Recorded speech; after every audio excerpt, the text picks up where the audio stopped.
today and tonight.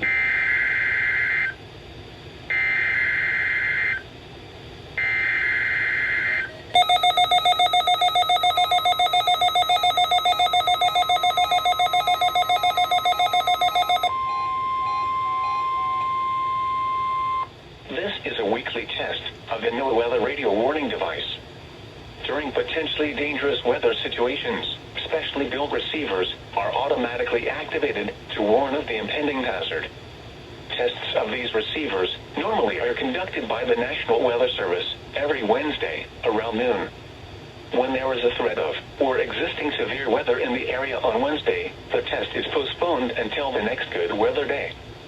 The warning alarm transmitted over this and other NOAA radio stations in southern Wisconsin will normally be activated for watches and warnings that affect the following Wisconsin counties: Richland, Vernon, Adams, Juneau, Marquette, Waushara, Winnebago, Calumet, Manitowoc, Sauk, Columbia, Green Lake, Fond du Lac, Sheboygan, Dodge, Washington, Ozaukee, Iowa, Dane, Jefferson, Waukesha, Milwaukee, Lafayette, Greene, Rock, Walworth, Racine, and Kenosha.